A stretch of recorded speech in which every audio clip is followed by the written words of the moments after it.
would attest to the fact that his performance is quite splendid. He's really shown that indeed he's a man of brains and he understands the various rudiments of our electoral processes. And I think that alone is enough for Ghanaians to be much convinced that the MPP is on the way to win in this case. Okay, now you're a member of the MPP communications team. You get to interact as much as possible with the people on the ground. How do you gauge the mood of the party followers? I mean, we've done about 13, 14, 15 days of the court case so far. What's going on? I think generally what you come to appreciate is that people have come to realize that indeed all along all the things that the party leadership were telling them happens to be true. People have come to realize that indeed they've indeed seen the nature of evidence as being crafted and also as being put forward by the petitioners and all that. And I think one exciting thing that ought to be mentioned here is the fact that there's a growing interest in the court proceedings. It's not only among the members of the MPP, but the entire population. That is very, very important. And it's when you look at the number of people who bought from wanting to be enrolled into the Faculty of Law, I think from the University of Ghana, the numbers have increased tremendously. And one could attest to the fact that the court proceedings are also helping people to develop much interest in the legal field and the legal realms. And I think that is another important thing that we ought to know. But I think another fundamental point is that a lot of people are also talking about the fact that there's a calculated attempt, there's a conscious effort by the NDC and their legal team to delay the process. And I think it's quite obvious to the entire population.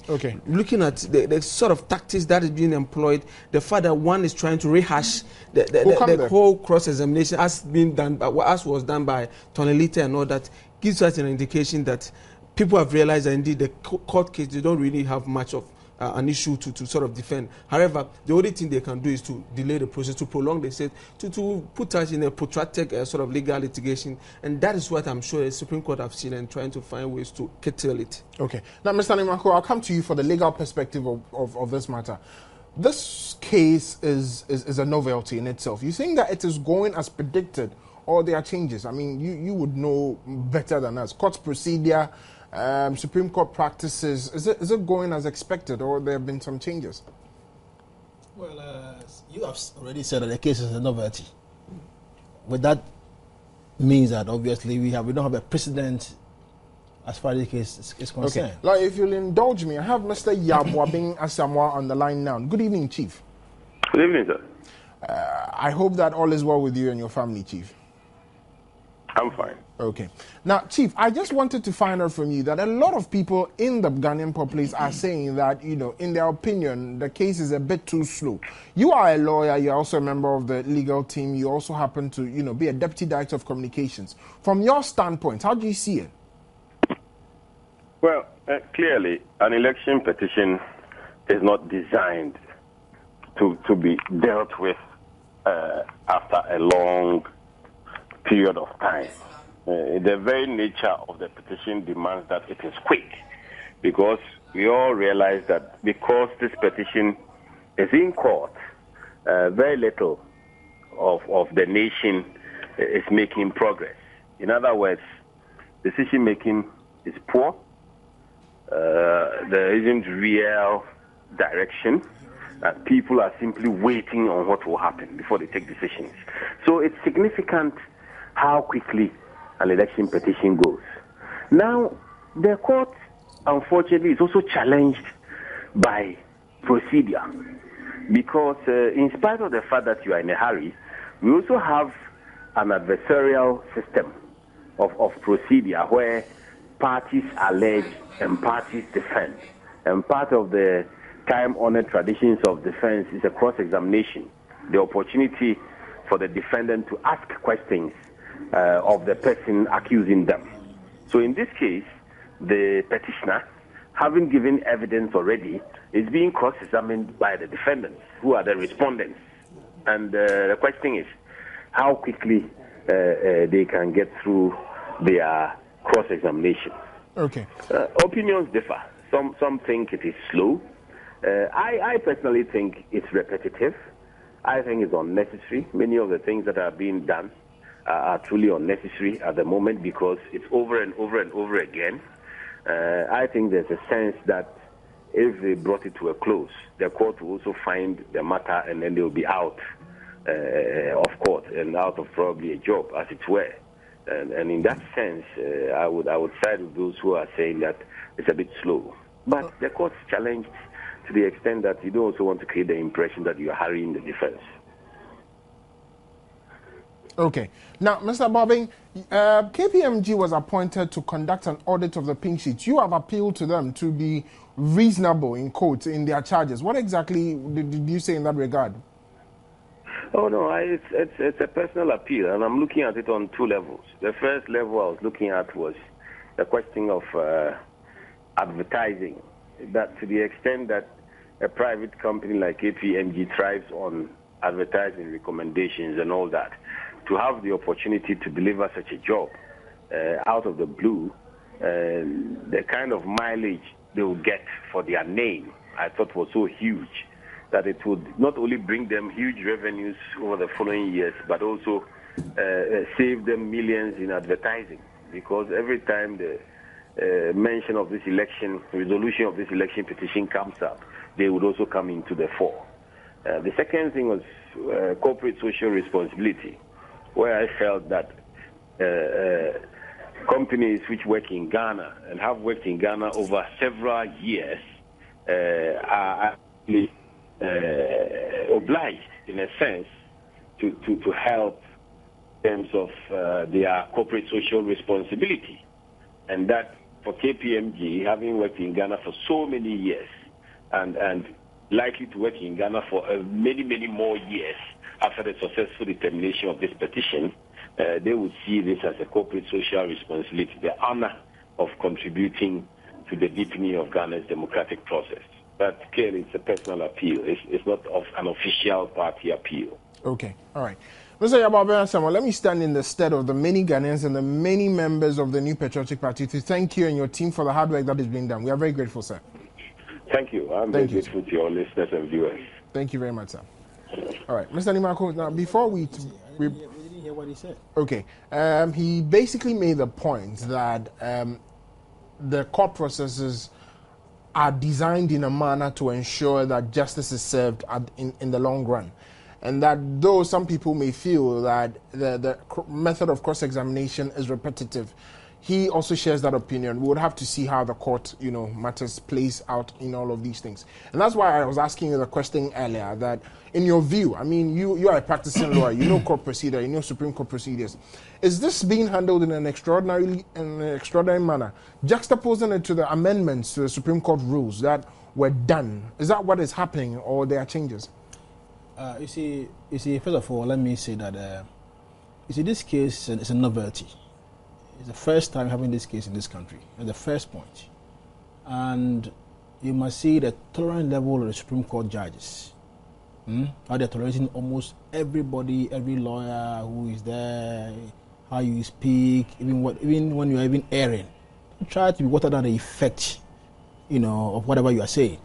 All because they want to more or less bring the pressure on the outside world down. Now, if you're talking about the fact that it's delaying or it's not delaying, whatever it is, what I would simply say is that, you see, litigation normally takes some time. Normally. If you don't have any time, you don't go to court. But a lot of people have also shared certain views about the style of cross-examination of Mr. Chikata. If you realize, you see that Mr. Kwashiadan is done, Mr. Letha is done, Mr. Chikata is taking about 7 to 8 days. And today, what happened today in court? Almost nothing. Almost nothing happened in court today. That's why the court had to stop its proceedings, abruptly around 2 p.m. Nothing really happened in court today. So basically, if you look at what is happening, I think that all said and done, the court is trying to tolerate all views. So at the end of the day, it will appear that justice has been done to all parties. But justice must not just be done, but it must manifestly be seen to have been done. Therefore, once you are in the courtroom, you see the judges should not be seen that they are on the left or on the right. They are there to do justice. So they will tolerate all parties, and they will tolerate all the parties in the matter to ensure that at the end of the day, because it's being viewed. You are seeing it on the television, is that not so? Yeah.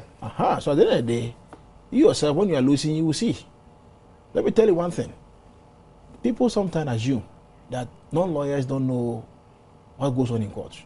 It's a big error.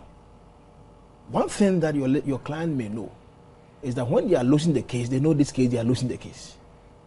They know. Because they can see where it's going, they can see, oh, this case I'm losing.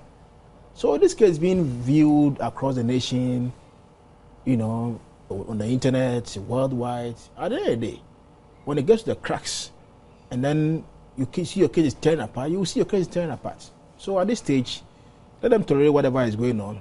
And at the end of the day, I think we will all see how it plays out. We'll see how it plays out. But for now, I would say that, well, maybe at a point in time, the judges, in their own wisdom, may decide and make a decision as to the style of cross-examination being conducted by Mr. Chikata. Because, going to the style of cross-examination, my personal opinion today was that I felt, the judges were putting their foot down. They were being quite stern with Mr. Chikata today. You share that opinion? That's what I'm telling you, that you see, the judges will tolerate for a point of time. You see, let me tell you, on a normal Supreme Court day, you will not that kind of laxity. So they are so liberal, they are so friendly, they are sharing jokes with people, with lawyers, with the public. You won't get that in a normal Supreme Court day. It's a serious business. It's a very serious. But you see, this case, the nature of the case, such as it's a delicate case, political case, first time in Ghana, first time in the annals of history in this country. It never happened before. It's the first time, and therefore they are being very careful. The emotions are very high. The stakes are high. They want to make sure that at the end of the day, all parties will know that, justice has been served them. You see, when you go to court, you remember, let me tell you, remember when there was an objection raised as to the fact that they will not allow Mr. Chikata to cross-examine Dr. Bawumia for the simple reason that there have been joint affidavit filed by President Mahama and the NDC. You see, earlier on, the MPP opposed this, the petition opposed this application for joinder for the simple reason that they were of the view that, well, you see, NDC and President Mahama is almost the same thing.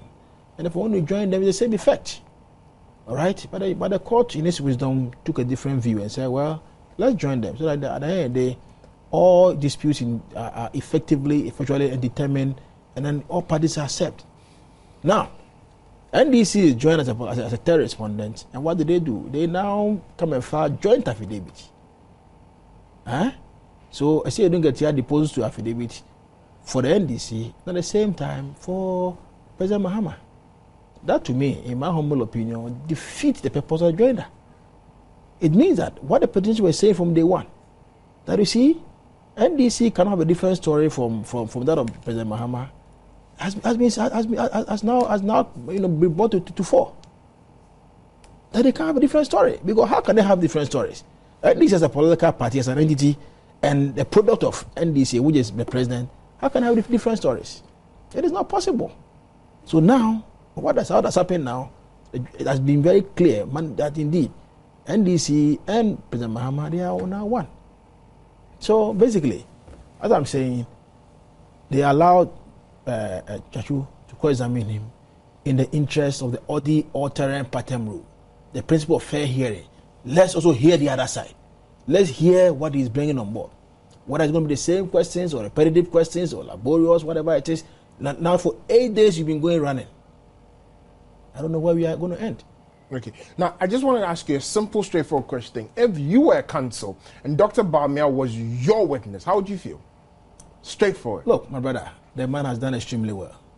Look, if you have put me in the box, I'm telling you, by now I've been tired.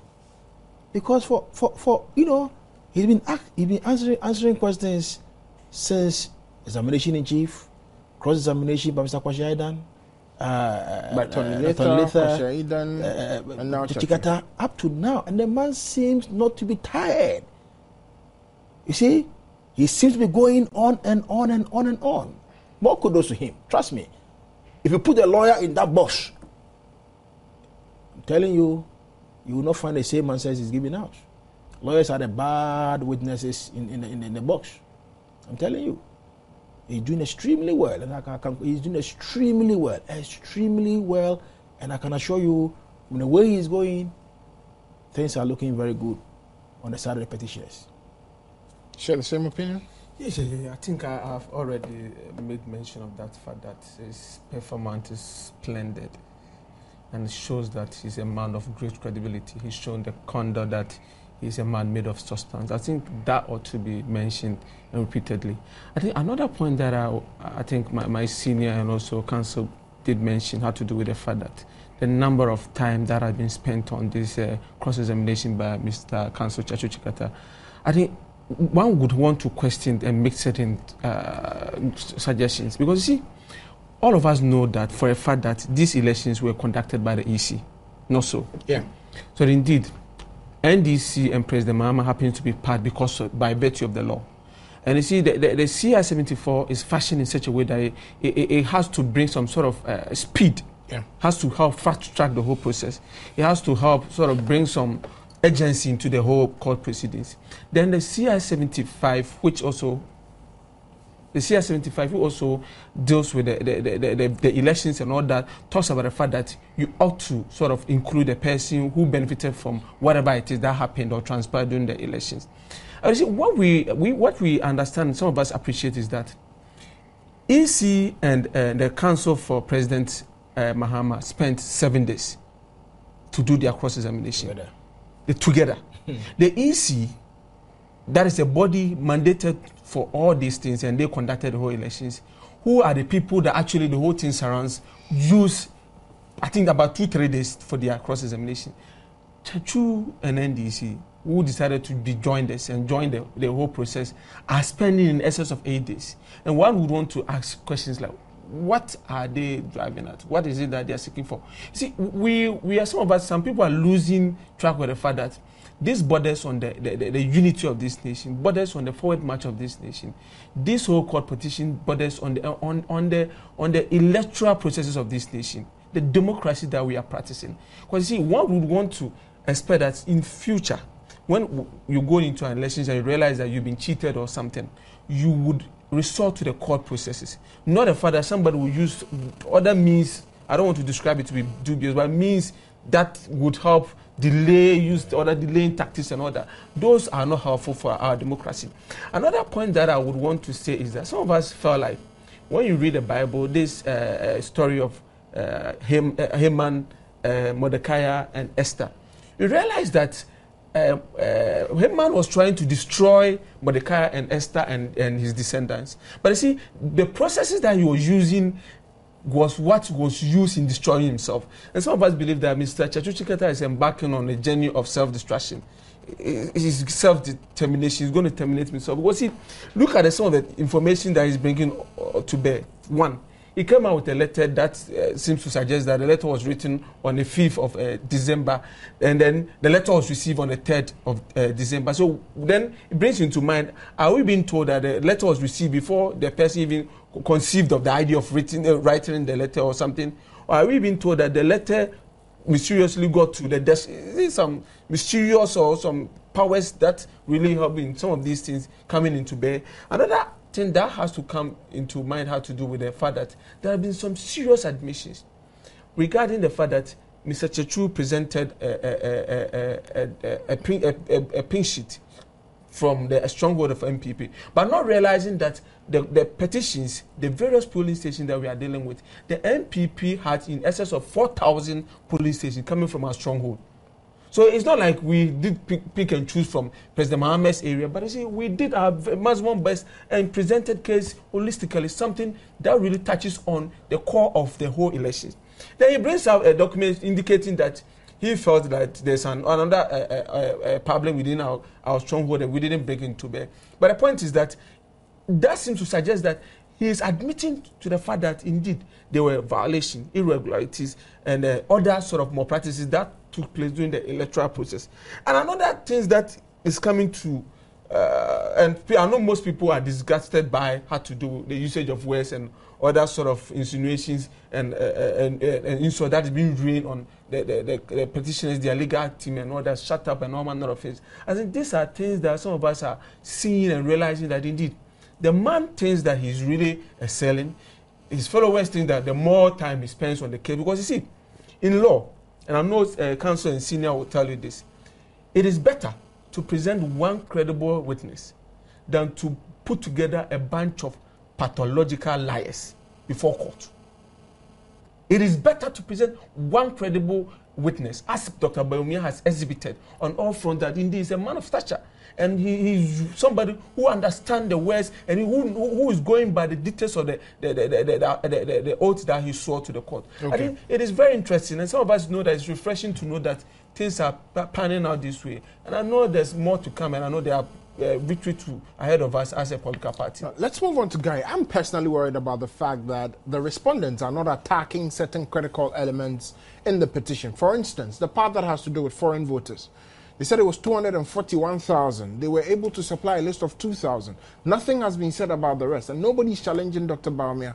Dr. Bawumia also said that, when you look at the total registered voters on the face of the pink sheets as opposed to what was given us, there's a difference of more than 960,000.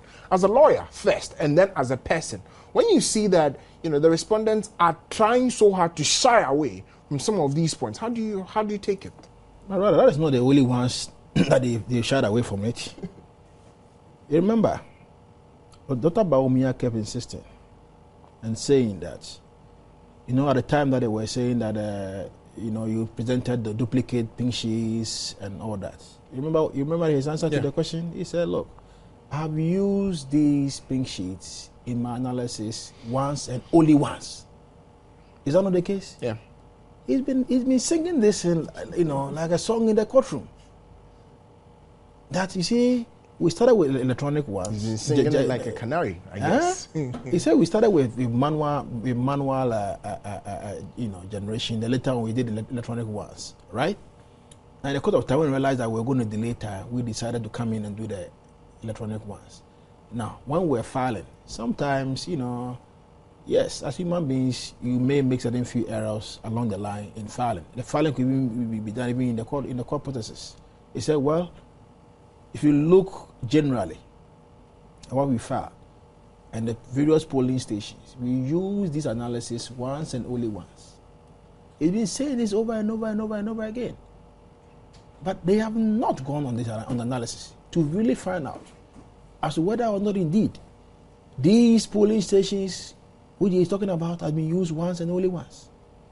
You see, do not forget that these analyses are already in evidence. They're already in evidence. The primary evidence is the pink sheets. The secondary evidence, which we have also turned in evidence, is the analysis. It's in evidence. Now, if you don't go into it, well, it's on your matter. But the point is that you will be deemed to have admitted that the contents therein. You understand? The man kept saying it. And I was of the view that, look, once the man kept saying that, look, the pink sheets as it stands, the analysis as it stands, they're also on the other side.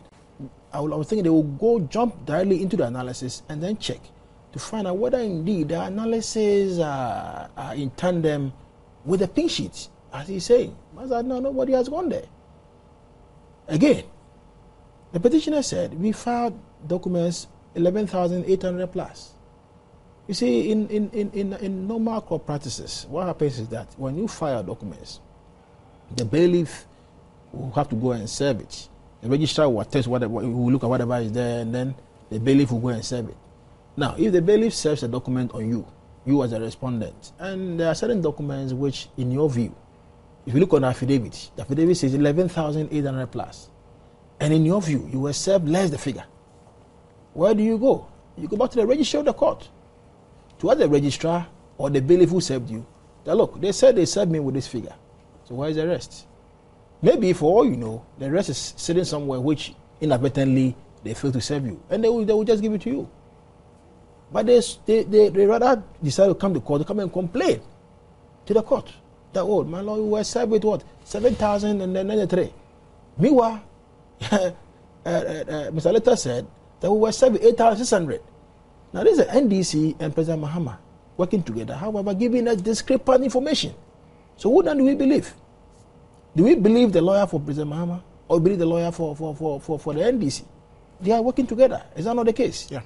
So how come they can give us figures which are these figures are, they don't tally? They don't tally. Now, The court in wisdom now come and say, well, let's go and do an auditing. Let's audit everything. We are auditing the numerical strength of the figures. As whether or not the numbers were 11,000 plus, it's a good order. It's a very good order. I agree with the court. But we are not doing that one alone, you know. We are also auditing the various heads of irregularities. The voting without verification, same serial numbers, the various heads of irregularities. We are auditing all. And the various, you now come to the conclusion that, look, and at this various head, this was the figure we found. And at this various head, this was the figure that we found.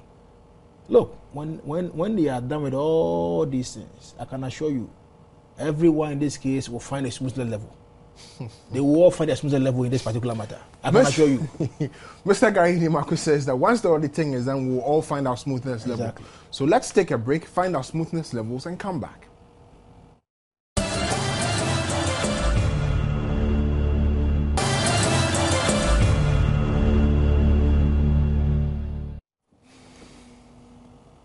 Welcome back to Minority Caucus. Today we're discussing matters arising mostly out of the court case of the NPP before the Supreme Court of Ghana.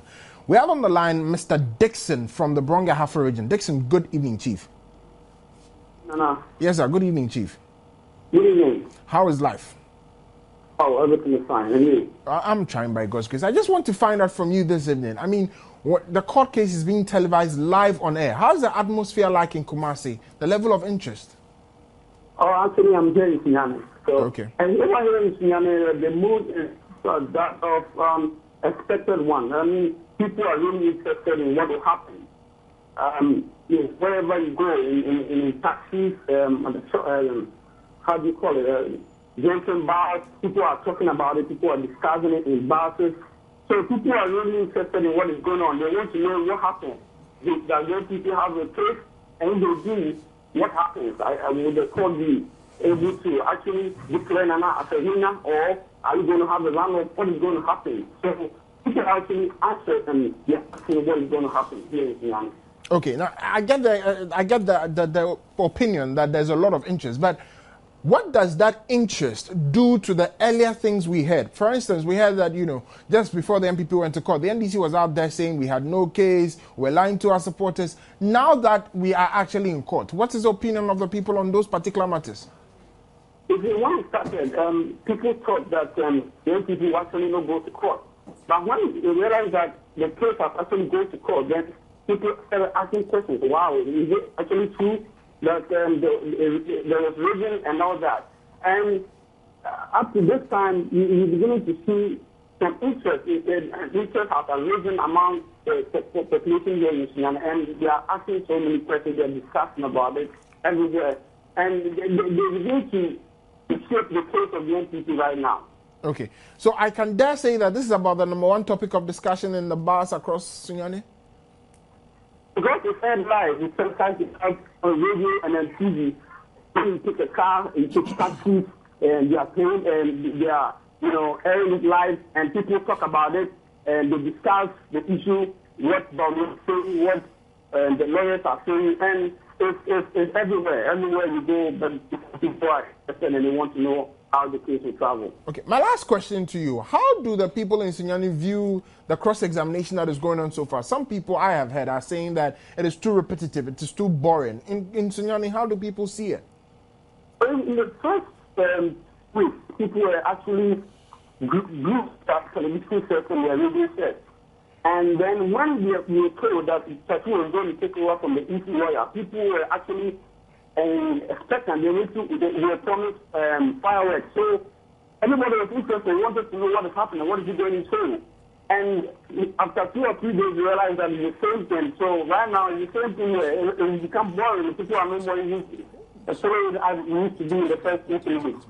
Okay. Thank you very much, Mr. Dixon, for giving us a view of what was happening. We are very grateful to you. So, as we have been saying in the studio, it looks as though everybody shares our opinion, and that is the general picture. Now, I wanted to come to you about your opinions of what was going on. If you had a lawyer like Chachi Chikata and he was in court and he kept repeating questions, how would you feel? Let's not vilify him.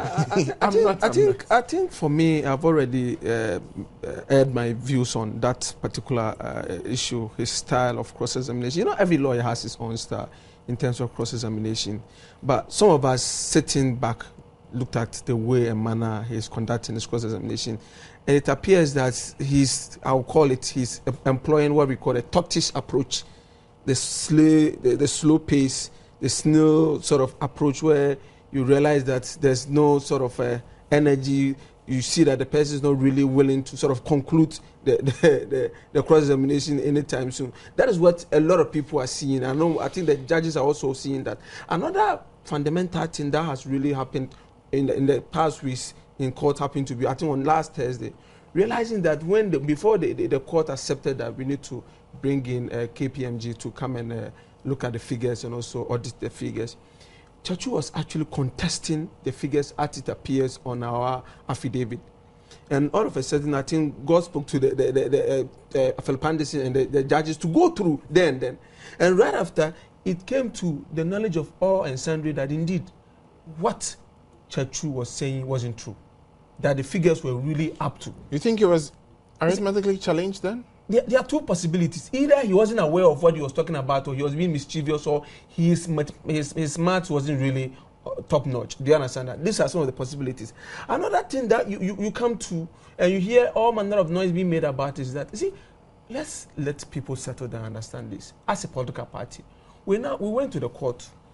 We deposited our evidence in terms of the affidavit, the pin sheet and all that, and we're giving receipt to that. We actually paid money based on the number of pin sheets that we submitted to the court. So, and it was counted, and they submitted the registry submitted the copies belonging to the EC and other parties to them. When they took the EC their copies to them, they counted and they realized that there were some missing, and they brought the attention of the court registry to it that, you know what, ABCD is not in there, so we will not accept it. We only accept it until when we realize everything is, we've received the total document as we've been told. And they went back and said, okay, we've seen some couple of documents here and there. So they added it and brought back to the EC, and they received and they signed for it. So you see, for the EC, because of their mentality that, okay, they also want to see the court being tried at a faster pace so that we can finish all the case then so that we all will come to understand the fact that this person indeed won the elections fair and square, this person, the elections was rigged for him, or we have an error president, or all manner of things. That was what really happened with the EC. But in terms of the NDC, they didn't do that. They waited for us to go to court. Even what they are saying is anything that somebody can really lay their hands on. Because as it stands now, some of us cannot really believe whether it is really true that they did not receive the entire 11,000 plus pin sheets they've been claiming at court. So that's another thing that we need to look at. I think everybody across the country, especially members of the New Patriotic Party, should support the petitioners, Dr. Baumia, in prayers, support them in all their endeavors. Because you see, looking at what is going on, because some of us see the end coming, and some of us can confidently say that by God's grace, there will be some positive news coming out of these election petitions. Okay. Now, I would give a chance to all of our viewers to also join in this discussion. You can call 030-2211-701-324. As usual, I'll repeat the lines again, 030-2211-701-324. The text lines, as usual, remain 1760 all networks. Call in and tell us exactly what your opinions are on some of these matters. Now, you are a lawyer, Gary. What exactly will be the weight of this entire count of the pink sheet, the audit? What will be the weight? Will it have an effect? Will it not? Now, before I come even to the weight, let me again commend the Chief Justice for airing this program. No, I mean the petition. The petition live across the nation and internationally. You hear what your caller was saying? In Sunyane, they are all watching it live. Can you imagine if these people were not watching this in live? The kind of apprehension and the propaganda, the mischief, the misinformation that they'll be hearing. People live in the Supreme Court room and then they're thinking that, this is what happened in the courtroom. And then they come into the air and they spill beans on the people. Now you can sit in Nararugu, you can be in Sunyane, you can be in Ho, Tatale, Water Raging, wherever you can be. You can listen everything and hear everything live. through the radio or what, through the television. So now you see, people are now seeing everything that's going on. The CJ must be commended highly for this feat. Now, going to this issue of counting. I'd plead with you to hold on a minute for me so that I can pick a caller. Barry from Waha, how are you doing, my brother? I beg, can you... My name is Gover. I beg, can you lower the television set a little for me? Yeah, I've done that. Thank you very much. I'm very grateful. Yes, sir. My name is Gover. I'm calling from Waha. Yes, sir. I just want to thank the Chief Justice, as one of your panelists rightly mentioned. We in Waha, the farthest region from the regional capital and national capital, can also walk and see clearly what is happening in the Supreme Court there. And it is true that although our opponents claim that this region is their stronghold, I wish you come here and see during the airing of the program, you could see that most of them are shivering. Doctor is on track. We are satisfied with this, the way the issue is going, and we are ready to join you in Accra in celebrating our victory. It is clearly known to them that the elections weren't won by Mr. Domama. Thank you very much, Senior. I have Labi from Akosomboro. Labi, how are you doing? Good evening, Nana. Good evening, Chief. Nana, by God's grace. Nana, I can't say. I am before Nana. Say you can know.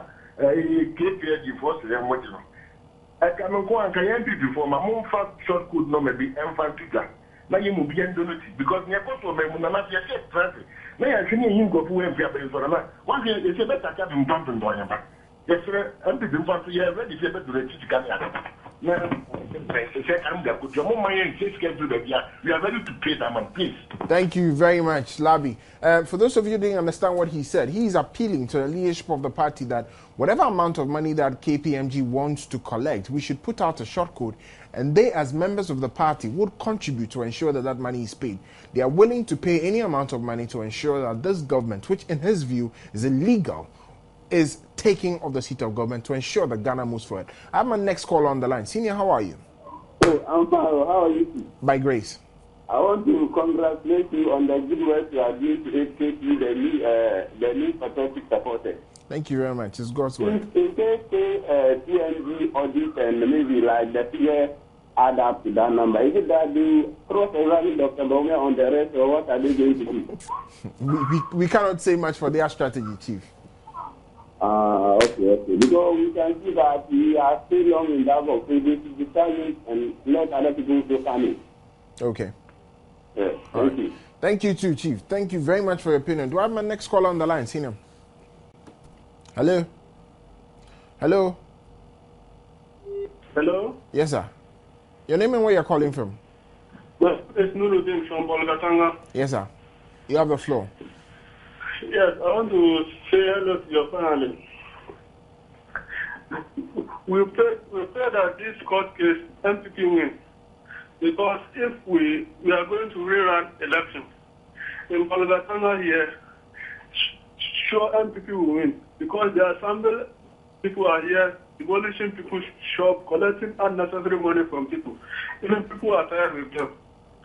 But in case NDC win this court case, I want to appeal to the leadership of the MPP to make Baumia the flag bearer of our party, because he is carrying the burden of the party now. Thank you very much for that concern and opinion. I have Yakubu from Yendi. Yakubu, how are you doing?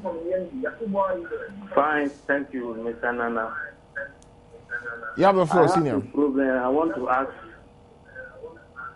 Hello? The lawyer. Yeah, Chief, I beg, can you please lower the volume on your television set? Okay, I've done that. Okay. So, I have a problem which, anytime, what they call it, if a tattoo leaves a number of polling station or pin sheets, sometimes at the end of the day, you say, I'm going to turn it to the court as evidence. So I don't understand why.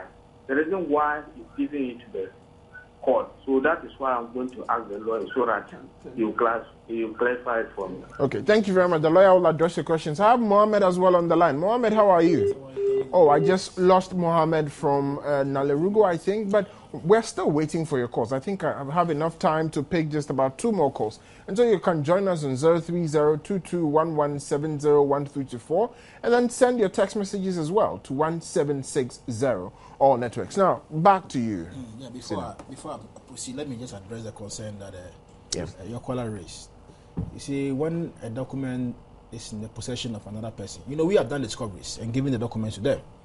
So they say they have certain document that they want to tender in evidence, and it must go into evidence before at the end of the day, the court can take notice of the document. So that's why maybe he say he doesn't understand. It must go into evidence for the judges to take notice of that one. So that answers his question. Okay. Now I'll just pick my last caller before I come back to the institute discussions. Ernest, how are you? I'm fine. Yeah, I would like to make a contribution to your discussions. You have the floor. Yeah, okay, thank you. From the look of things, it appears they are trying to delay the case. Looking at the way Chateau is going about his cross-examination, however, we shall surely cross the bridge. And in any case, if that auditing firm has accepted to undertake that business, then I would suggest that any time the key to that very room that the pinches are being kept is open, they have to be sure that all the participating witnesses are available before.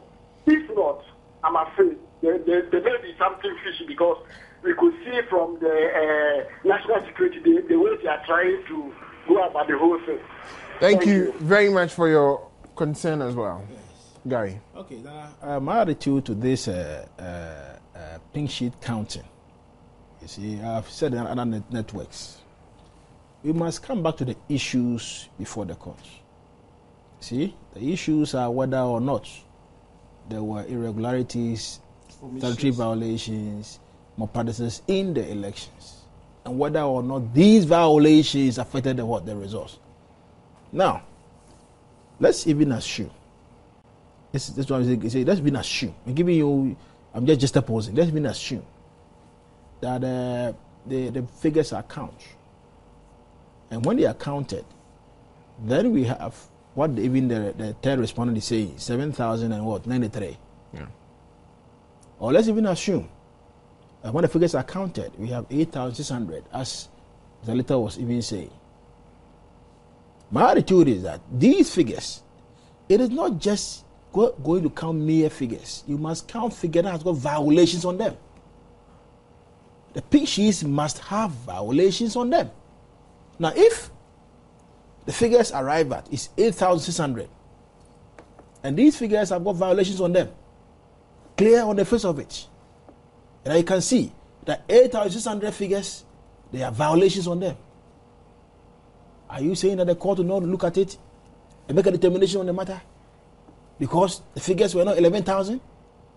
Because the figures are even 8,600, and those figures, as it stands, can affect the declaration of the results.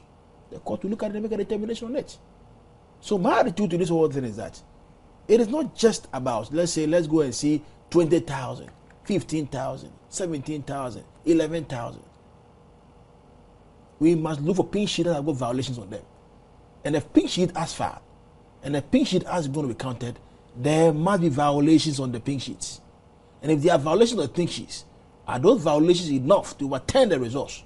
That is the key. That's what is important. It is not just mere counting of pink sheets, numerical strength, no. So people are just all the way running around town saying, oh, the figure, what is the figure? It's even 2,000. It's not up to the figure that you submitted. What is important, what is material, is that are the pink sheets so complained of? Were there violations on them? Now, can you imagine what even was going on when Mr. Chachukita was now tendering in one of the exhibits to show that, as my brother was saying, that there were certain areas in the opposition stronghold, which those areas, or one of the areas that he claimed, that there were violations on them. Similar violations. Now, when this case started, they've always been singing one song. No violations, no violations. Just no errors violations. anyway. Only errors. Clerical errors, transpositional errors, administrative errors. And there's another one, magical errors. And now, where a letter is written and received before even the person thought of receiving the letter. And now, all of a sudden, you now introduce another piece of evidence. You say, oh, there was an area in the opposition stronghold which is showing bad faith. They did not include it because what? And those things are also what? Of the same genus. All right? The same irregularities. Now, you see, let me tell you one thing. When you depose on affidavit, you cannot proceed to set up anything which is inconsistent to your affidavit. Neither can you set up things which you have not deposed your own affidavit. Because the rule against departure. You can't do it like that. So what you are doing now is now helping the case of the petitioners. That you see, what we are saying is that in our case, we are alleging irregularities. And in fact, it's being buttressed by what? By the third respondent. By saying that, look, even you have uncovered an area in your own backyard where there were irregularities, where you inadvertently failed to add. And my advice to them is that what they must do is that when they uncover something, they must bring it to us. So we will amend our petition. Perhaps they want to become co-petitions. Yes, but thank you very much. And add it to our petition. Mr. Gary Nimako. Richard, your closing comments. I think another amazing aspect of this NDC and their behavior as far as this court issue is concerned is that beginning of the petitioning, you realize that we put in about 4,000 polling stations when we first filed a petition and also affidavit. That alone did not make President Mahama the president. So even if NDC are telling us that it comes up to 8,000, it goes back to reinforce the point that the man should not be the president if not these magical errors, this transpositional errors and clerical errors and other errors that they claim happened and transpired in the election. And if we have all these errors coming in, it's a garbage in, garbage out. So are we confident and bold? Can we be bold and confident enough to say that we have president error or president by the fact of errors and all those? Do you understand that? So these are some of the things that some of us want to. And another last point that I want to make is that people keep on saying, oh, we said that votes from Nana Akufo-Addo were deducted and added to this and all those sort of things, and we went to court. Let me tell you, being my first year at law school, the simple thing that we're taught is that when you have a case, you go and see your lawyer. Your lawyer will tell you which part of the case he thinks would help you win. Do you understand that? You see your legal team, they will advise you A, B, C, that are the things that you ought to follow. You can't go and see that this is a manslaughter case and you go and say, okay, I'm trying it on murder. You will surely lose. Do you understand that? So a legal team looked at the evidence as presented by the political party and the petitioners and realized that this is the sound foundation on which this case will thrive and will win. And that's why we are winning this case. People are somersaulting. People are somersaulting. Thank you very much, Mr. Gary Nimako, for your legal prowess that you've displayed today. And then Mr. Richard Asante Yeboah for also the good work that you're doing. My name is Nana Akufo-Addo. We've been here doing this, and this is what I have to tell you. Let's all keep together doing what we're doing. Let's believe in the cause of the MPP because, as we have said, the battle is the Lord's, and the Lord continues to fight our battle. Good evening.